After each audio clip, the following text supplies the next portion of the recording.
So now you're going to the street and you get raped. So right now, you said, are you a sex worker? I want to believe that I'm a retired sex worker Okay, now. okay. Sorry again. So I don't understand, man. Is it you knew about it before it happened? I knew about it before it happened. Yeah, they informed him about the And guy. into ebhorayo ngileyo. But we'll get there. Okay, yeah. Welcome to the Daily Hustler Go Biden on Christmas. You already know, doing the best show. It makes any other show look so stupid and work online. Mina ngwakunene ngumadonsela ngumtimandi impela ngubambulungu ngabambili zeza nonene kakhoni nakamtamu. This is the best show, Daily Hustles on Chris Network. If you're new to the channel, man, please press the notification bell and you subscribe and you like. You can also give a thanks. If you give the thanks, you give it once. You don't have to give it every month. Just give it once. You press the thanks, you donate it. Whatever you have meant to us, it will mean everything. So thank you so much to our new subscribers. We really love you guys.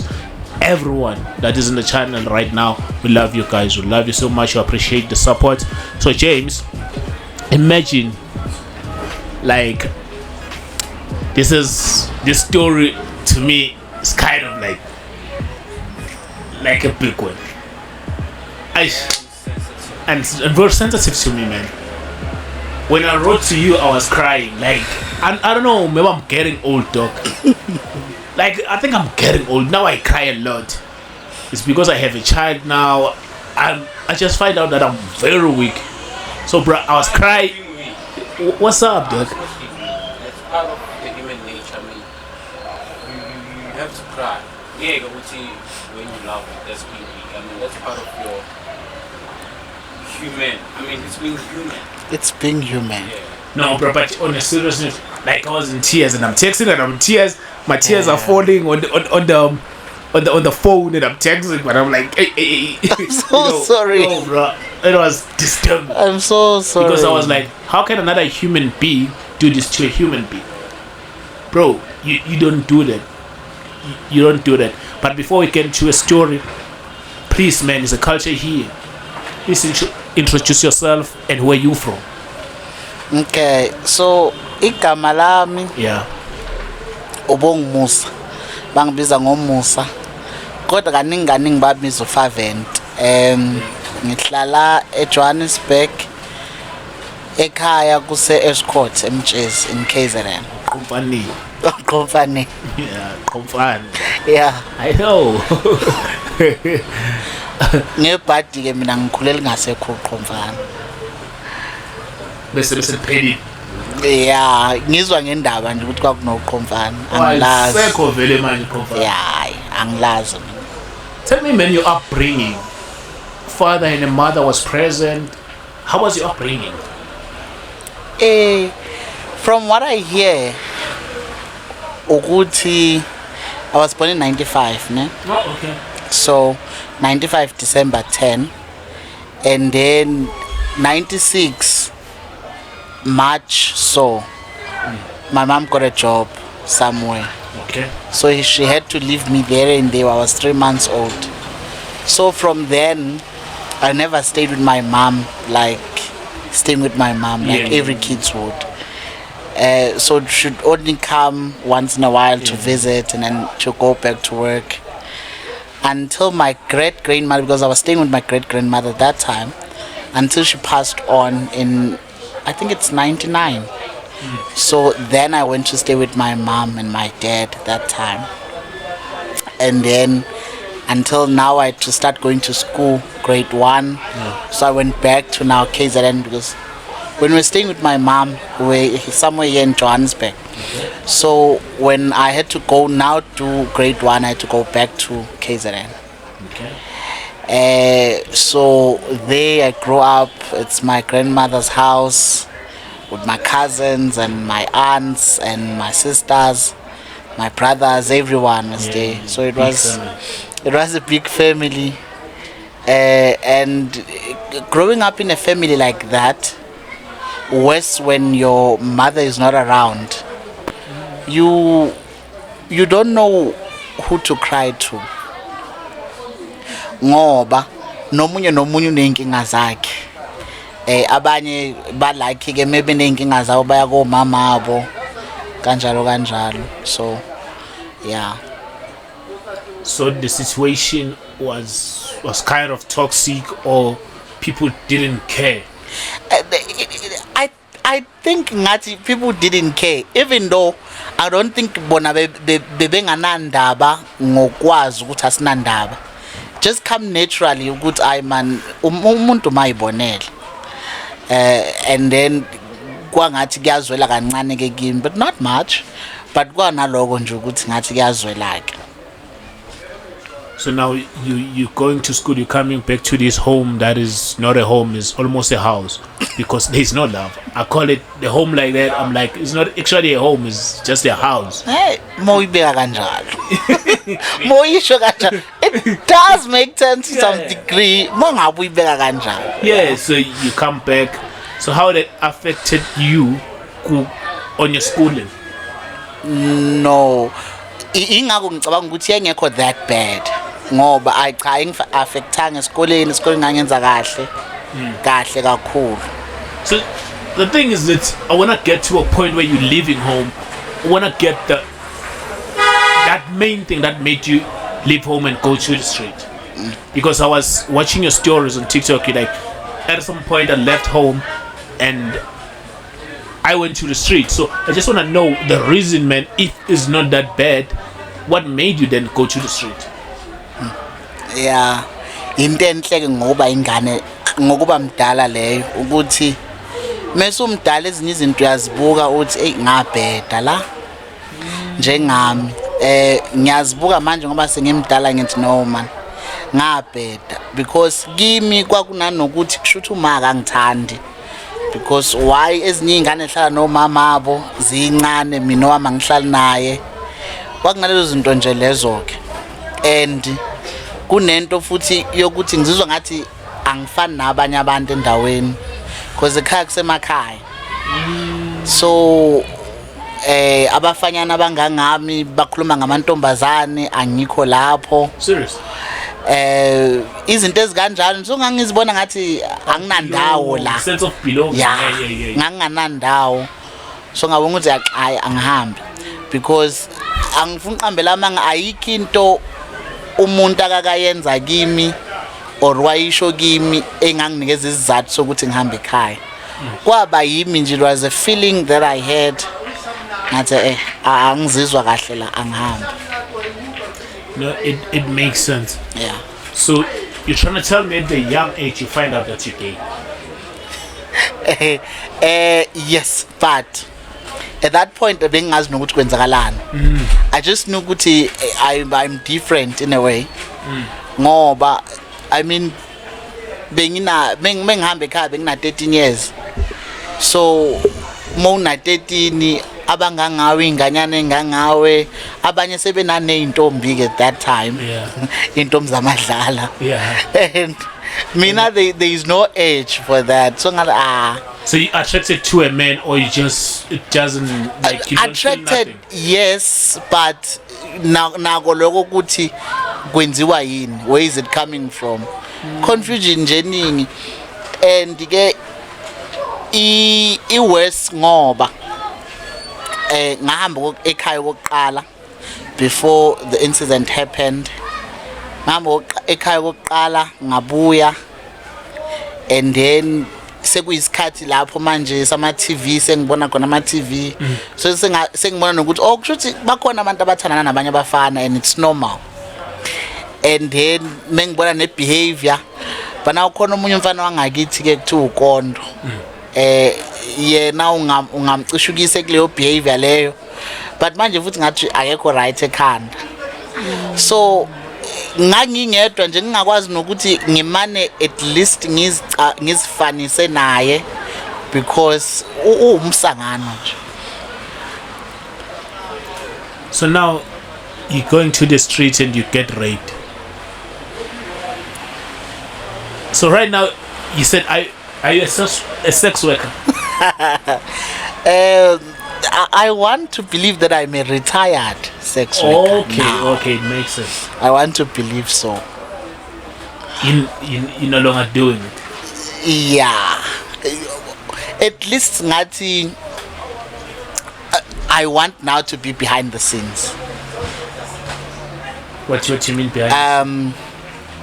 I want to be someone who makes things done. Who, when you want to shoot, I make that possible for you. When you want, shoot a porn. yes. When you want me to hook you up with someone, I wanna be that person. Not the person who goes to meet people, but who makes the meeting possible. If I make sense. No, it makes sense. But just because here, man, this show, what James is what, like a lot of people watch it, even family people, they watch it at home. I want to try to get the sense when the process to become a. Can you take us to your process? And it's now you're no longer a sex worker. Yeah. Tell us the process or the journey, the time we when's that this work. Oh, okay. And sorry. Before we go there, I wanna ask. You decided to be a sex worker before you were raped or after? That was after. That was after. This okay, is so the rape happened in 20. yeah, please 12. take us through that. So which one now? The rape or Yes, the yes. They must tell the rape. Yes, the rape please. Oh, first. Okay. So first time I left home was 2009. I left to Pietermaritzburg. I came back. It was May, June. I came back in June. I went back again to the streets in October, 2009. There I did not live exactly in the street. It was a place of safety, a shelter, yes. So mangabe ngikhona lapho. So now people are advising me because ngisamusha and stuff, ungabhemi ilento. Angikhumbula ukuthi iwunga yayisikhona ngalesi yasikhathi. I think into yayiningi nje insangu neglue. Ungabhemi glue, ungabhemi insangu. And then now bayang advise ke ukuthi ngoba la engihlala khona kule side la ngase Point eThekwini, ne? So bayang advise ukuthi ungayi kuleli side la ngako Workshop and Down, ngako Greyville, lezi indawo Durban Station, lezo ndawo lezo. Because lapho ungaya khona kunomuntu oyiboss nyana lapho, igama lakhe uSomnyama. Lo muntu loyo mangabe umusha endaweni uyakuthatha, and then if you are lucky uzogrape eyedwa, if you are not lucky and you are resistant, labantu abazomsiza ukukubamba abakho bonke. So leyo nto kimi izwakala njengokuthi bangihlanyela lapha. I mean ngina 13 years at that time. Ngiyayibuka ngithi abahlanya laba ayikho into enjalo. Sorry again. So I don't understand, man. Is it you knew about it before it happened? I knew about it before it happened. Yeah, they informed him about the guy. Into borayo ke ileyo. But we'll get there. Okay, yeah, sorry. So now lo muntu ke sengiyamazi igama lakhe uSomnyama. Bangitshela nezitori zakhe ukuthi uyabulalana agqibane somewhere osingathi ubekade ehlala endaweni eyihlathi ngalesi yasikhathi. So mangabe ube nebhadik awuphumi kulelo hlathi, mangabe ube nenhlanhla ke uyaphuma ehlathini. So that's all scary stories. Ngithi ay laba bangitshela inganekwane zami. Yeah. And then so fast forward 2011, ngase ngiyahamba manje ngiyohlala ngalapho ke kuleyo ndawo leyo, because bese ngiexhaustile ichance yami yokuhlala ngase Point. Ngathi manje angimove ngiyohlala ngase Durban Station. Mengiyohlala ngase Durban Station, and then bang introduce a group of other gay men, like a group of like about 10 or less other gay men. So they were protected, and there was Upet protected us. and we did not understand ngalesiya sikhathi ukuthi we are being protected, but we were. And then I came back in 2012 now.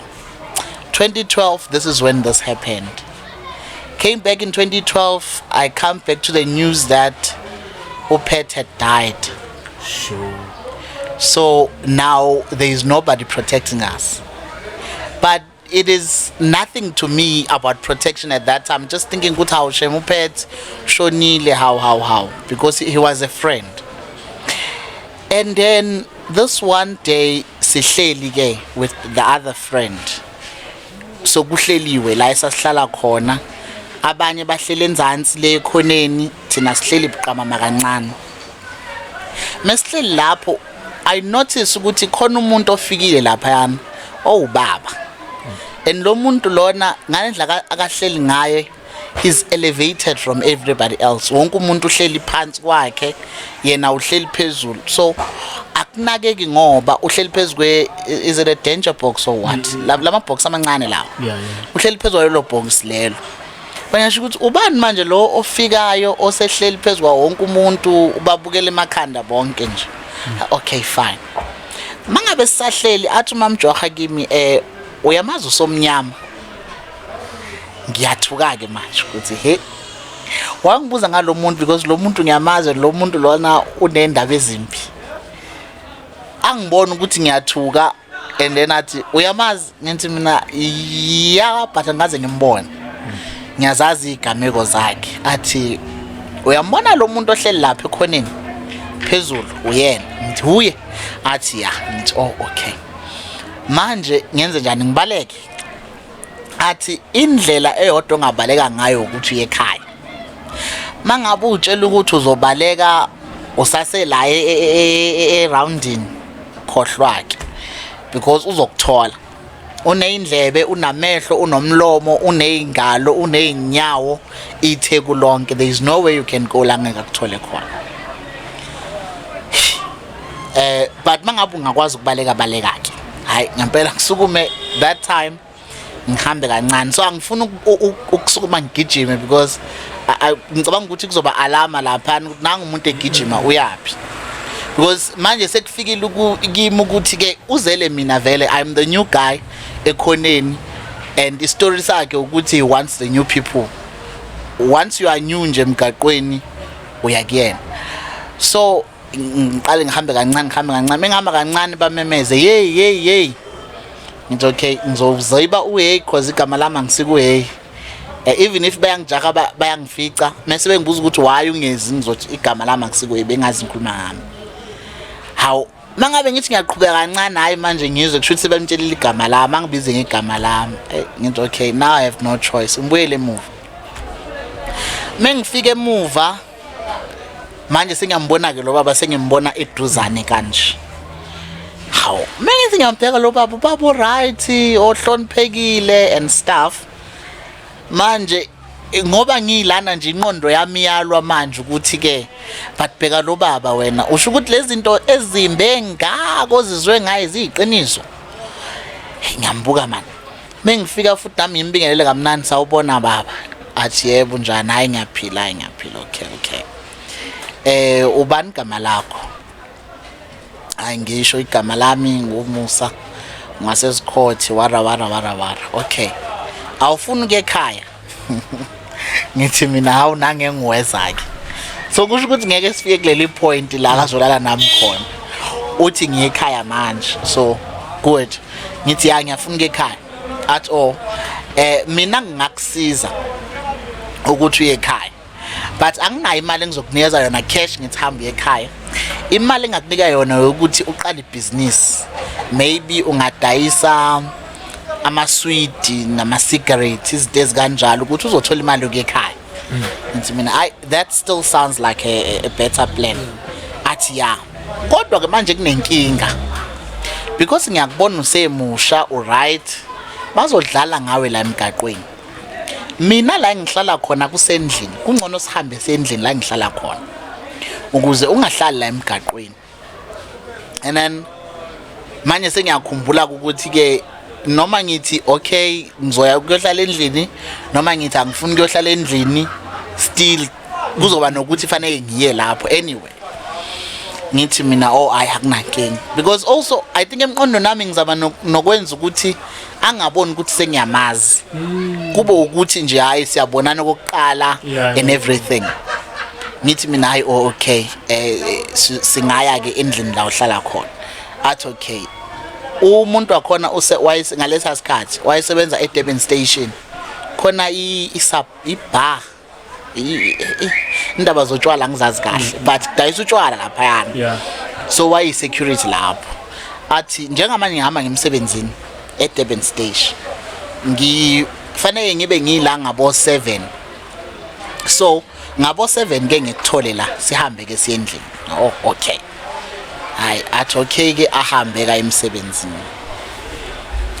and now into engingayinakanga ukuthi ke manje sengiyayinaka ngoba uhamba nabafana I think about 4 or 3 abafana abahamba naye manje abama security akhe lo muntu wayengahambi yedwa la kahamba khona even if wena umbona ngathi uyedwa khona abantu abangemva kwakhe or eceleni abambhekile but akahambe yedwa uhlale ehamba nabantu how manje ngoba because ngoba behleli la phansi angiboni mina wonke umuntu nje uhleli phansi okay fine manje mangabe sehamba ngiyabonga ukuthi kushuthi nama bodyguard akhe uhamba nabo okay bahamba maybe hamba ngiyabona manje indlela abangibuka ngayo ukuthi hey ilanga lakho mfana namhlanje so manje ngilibe ngiyabuza ke ngenze njani guys abanye bathi baleka abanye bathi noma ungabaleka uzobaleka kuyephi hamba ekhaya if uyabaleka iye ekhaya and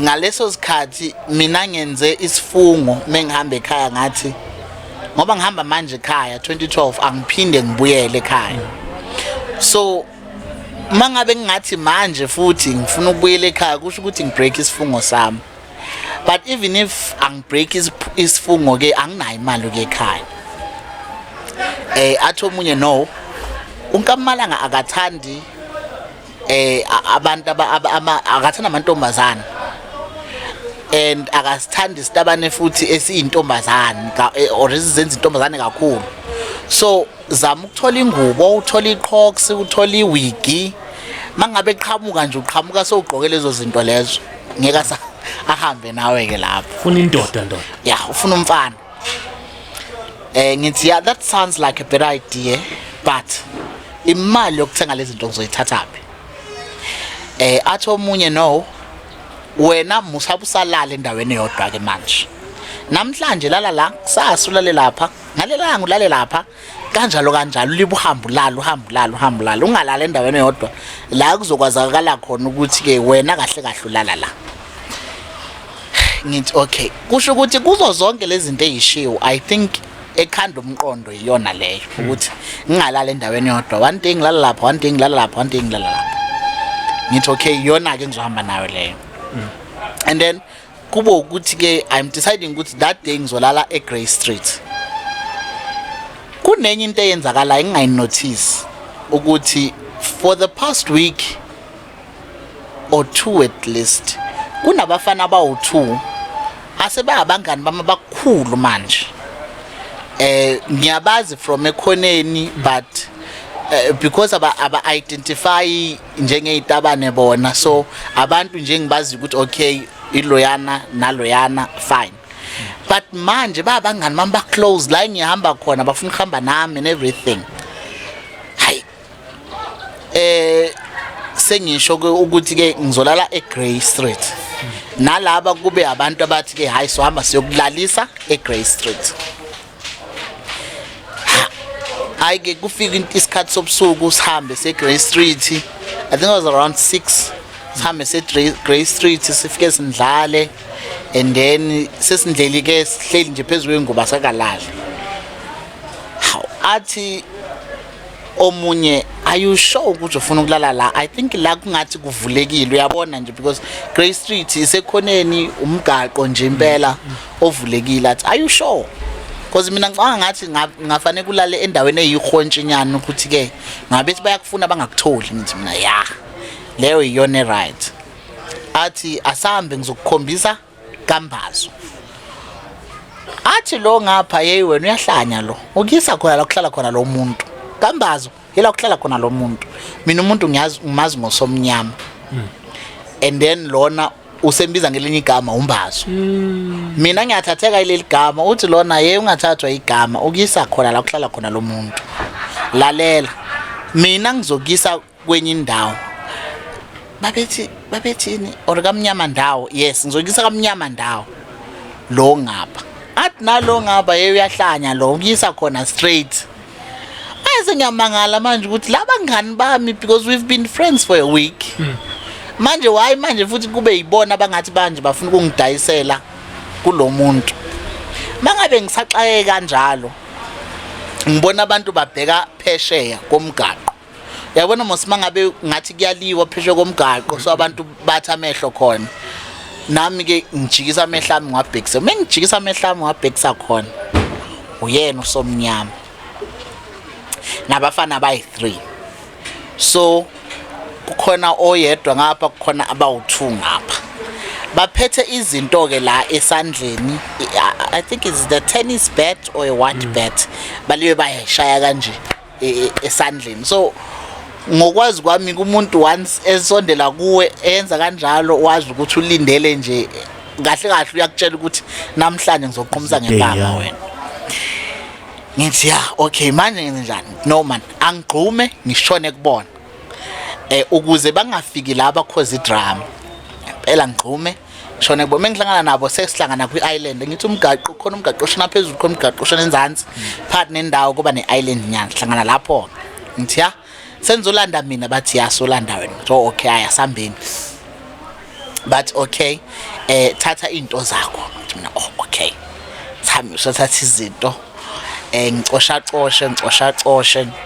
sihambeke and then mesihamba abangani bami bayasilandela hayi ngiqina isibindi ke manje ifuseke mangaba abangani bami belandela kanje kushuthi nginayo iplan yokugoloza and then mengigoloza nawo abangani bami ngemva kwami bazongisiza ngithi hayi fuseke sihambe because angazi ukuthi siyapi so ngiyabona ukuthi hayi ngizobona ukuthi manje mangabe sesingala sengagologoloza ngaba right mesihamba kanti kuseduzane ke mesihamba singene ehontshe singene jiki umuntu uyangena ebuilding ibuild la khona ibuild seli empty ningahlali umuntu umsangano nje angene ngithi ha enkumnyama la ngithi angisangena ngake mina la bathi wena ngena phakathi ngithi haya ngingeni la mina la kumnyama khona kanje bathi ngene because manje ngiyacanga ukuthi ke endaweni emnyama kanje yana mangabe bayangishaya bayangibulala labantu ke ngizothola ubani kuphi nini mengigoloza kanjalo babona ukuthi kushuthi vele ngiyagoloza vele angifuni ukungena bangiqukula manje angisaqukulwa yilaba kuphela nabangani bami bangiqukula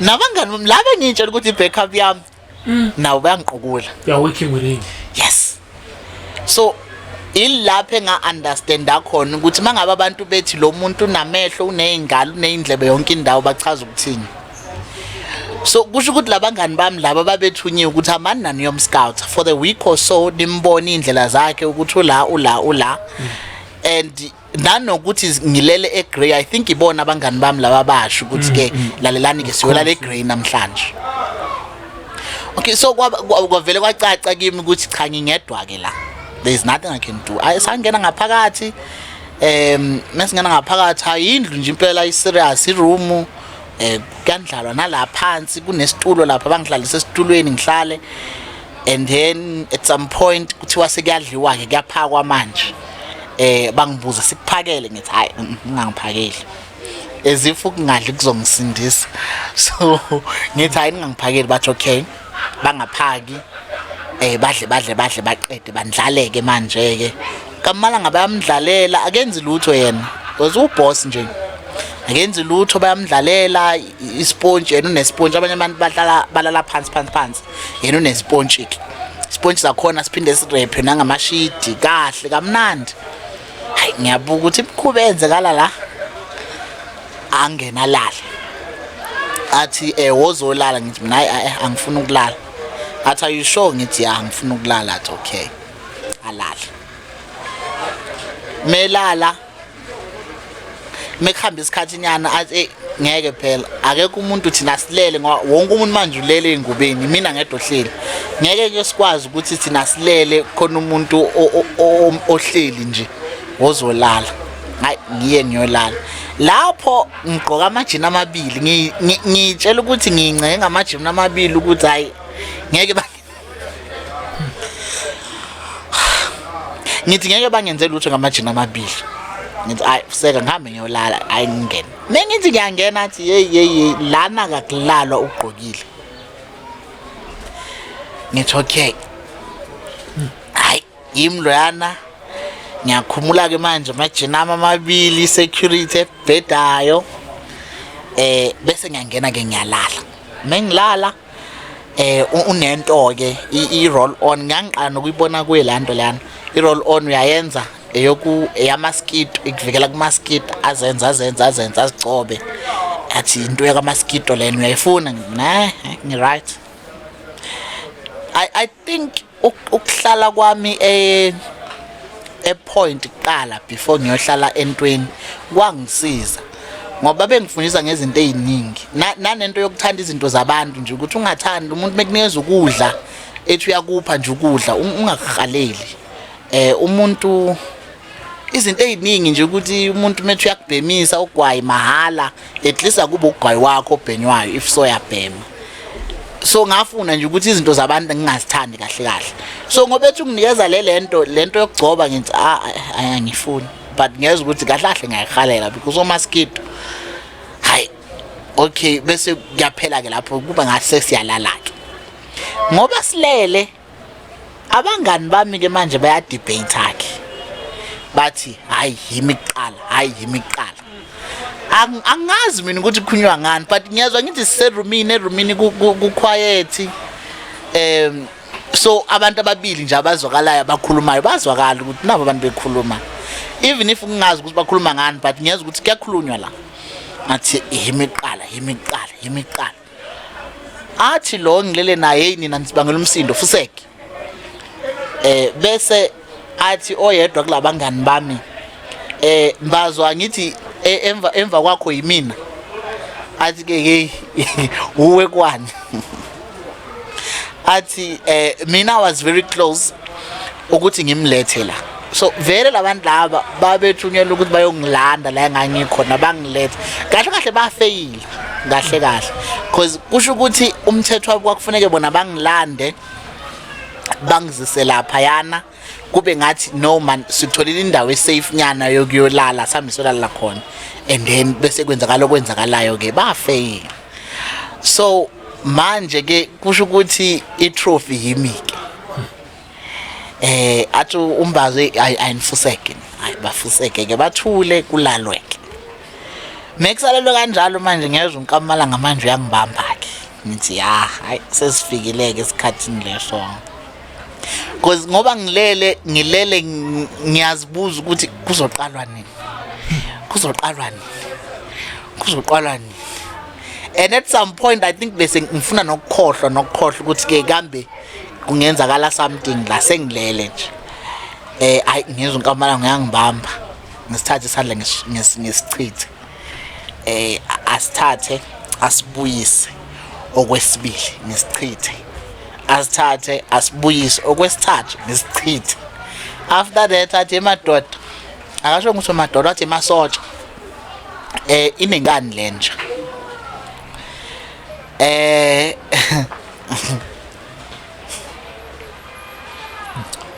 bangabe thina inkani lenja manje ke kusukuma wonke umuntu ke endlini le 5 lelele laphayana sukuma izala kimi mayiza kimi bayangibamba ke manje bazama ungiguqula bangibhekise phansi nami ngiyalwa at that time ngiyalwa ngiyashubuluza hey wena ngalibwenza kanjena sokulimaza bayanya ngeke bangilimaza. I think ngiyazi ukuthi bazongilimaza or bangangilimaza, but khona lento ekimi ethi hayi bayanya ngeke bangenze lutho.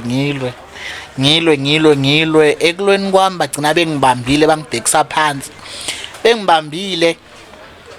I think laphana I was lucky, not lucky but I was lucky because labantu laba bebengangilimaza man.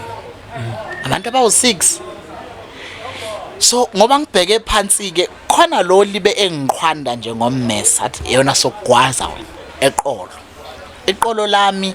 I think sengaba khona iqazi ezi2 or 3 ezibonakalayo because into yakudala man 2012 balibe bathi yona sokugwaza wena elibani sokugwaza. Manje ngiyabona ukuthi okay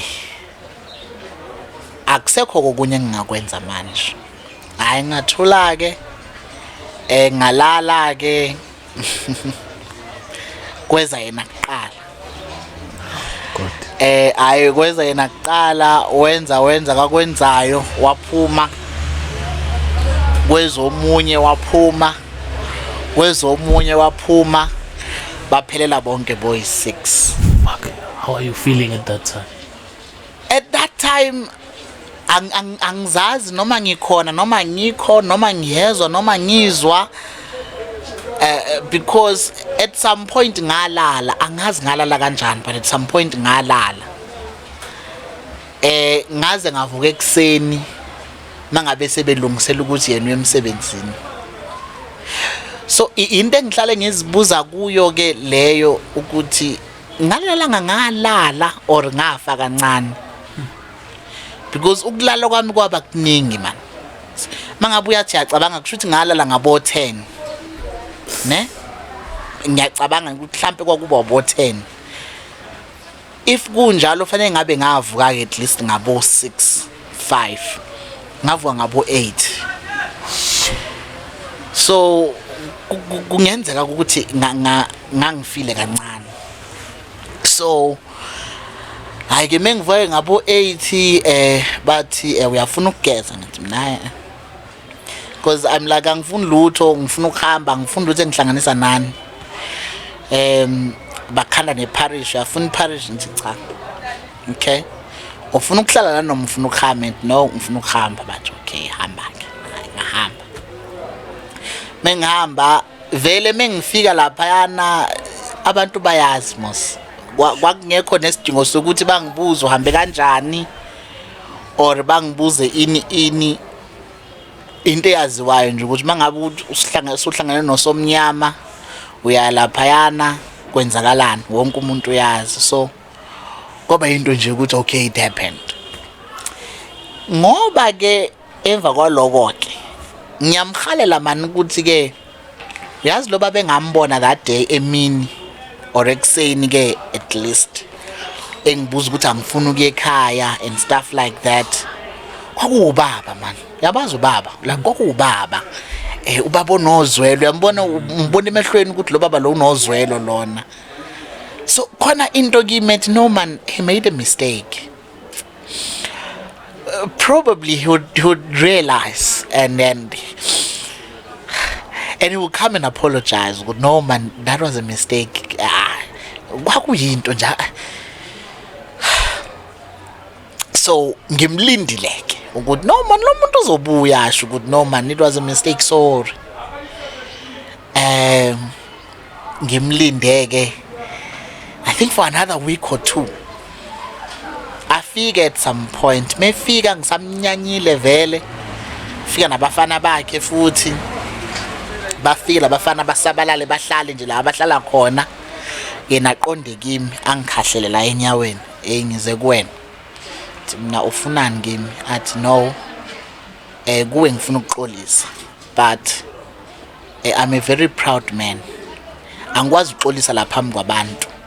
Cela ukuthi mina nawe sihambe siye endaweni engathi ihonjinyana or kude nalaba khona ngizoxolisa. Ngithi mina awu uNkulunkulu wami mkhulu guys, uNkulunkulu wami akalali akozeli, nangumuntu lento kade ngiyifisa nayi yenzeka uzoxolisa. Okay, hayi ngempela ngisukumeke ngimlandeleke. But manje into enginakayo, okay, mina ngumuntu vele ongakwazi ukuhamba fast, ngizihambela kancane. And then into enginakayo ukuthi ke uhamba phambili yena, like phambili. So and then bese kuba yimi bese kwabafana ngemva kwami. Angibanaki kabafana vele, ngiyabona ukuthi okay nabafana bakhe ngemva kwami ngibanaki. Umuntu engimnakile uye ngifuna ukugijima ngimfice ukuthi ngifuna ukuzwe exolisa. Hayi ngihambe angene. So manje ngalelanga sangena ngemuva kweflat lele akahlala kulona. Namhlanje ungena ngaphambili. So angiboni mina ukuthi kusayindawo eyodwa. Ngibona nje ngena nje. Hayi ngene and ngaphambili kuhle nyana kunangemuva shem. Ngene. Mengithi hayibo man. Sikulendlu futhi. So sengiyazi manje ukuthi kushuthi indawo yami yokuhlala ilesa situlo lesana ngifike ngihambe ngihlala esitulweni. Mangihlala esitulweni athi lalelake. Into esayenza ngalelanga yayimnandi yayi right, so ngoba ula namhlanje angizuxolisa so phinda futhi.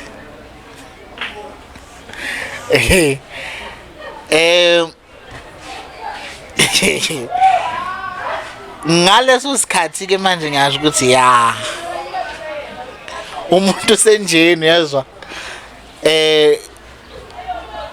sengize ngathandaza ngabonga uNkulunkulu ukuthi uNkulunkulu ngiyabonga ukuthi ungilethele nali iqathe kade ngilifuna. So at that time vele ngangazi ukuthi kwenzakalani, so ngathi okay let us get over and done with quick. Ngaphuma ngahamba ke kulobo busuku lobo. So that is how and what happened. So but before lo baba egrape bowusuke walala mhlawumbe nomunye umuntu sisi. Yeah. And inkinga ke ukuthi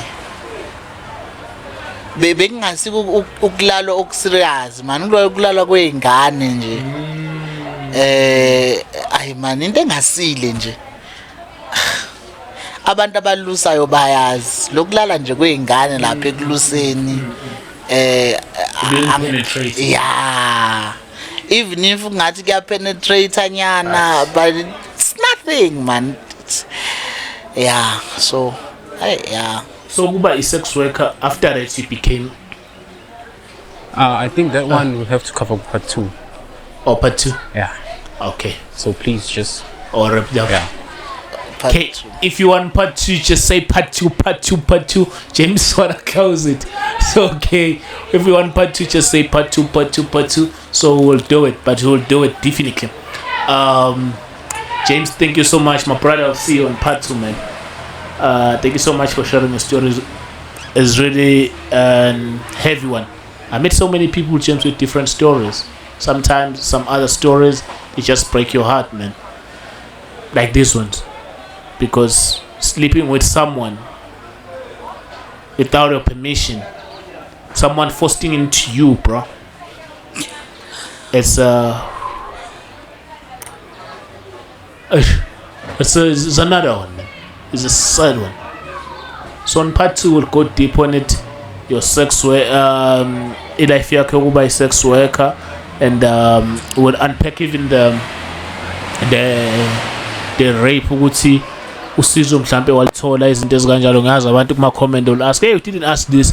Okay, right now on part 2 we're trying to pack everything. Even if you have a question, just tell us that question, so on part 2 we'll ask those questions. So my brother, thank you so much for coming to the show, man. Thank you for listening, because sometimes iyona into yaye ithoba inhliziyo leyo, just someone to listen. Yeah, Talking is therapy, James. yeah, ukukhuluma nje umuntu alalele kuyenza something, even if it's not much, but khona la ukufika thinte khona. So thank you for listening. Hey, my brother, your story is very close to my heart. This one is very close to my heart, man. Because whether you are a woman or a man, if you don't want to have sex, someone must not force you to do it. is just not it. You don't do that to a person. And all I'm asking Gucci Baba, why is not arrested? Why is, bro? You know, on part two, on part two, man, we'll cover all that. You know, yeah, we'll cover all that. If you knew you're a new subscriber, please press the notification bell and subscribe to our channel. It helps us. And you watch the adverts, at least we can get paid. There's a thanks button. You can just press the thanks button. Then you donate with your 5 rand, 10 rand, whatever. We'll appreciate it. If you also want to make further donations, the account is on the description. Thank you so much. As usual, James on camera and sound. Akopaidinam Christmas, doing the best show. It makes any other show look so stupid and work online. I'm thanking you, loving. Nobody do like I do, but I'm not flabber. My brother on social media, Baksola Wanja. Go TikTok, I'm Favent _6_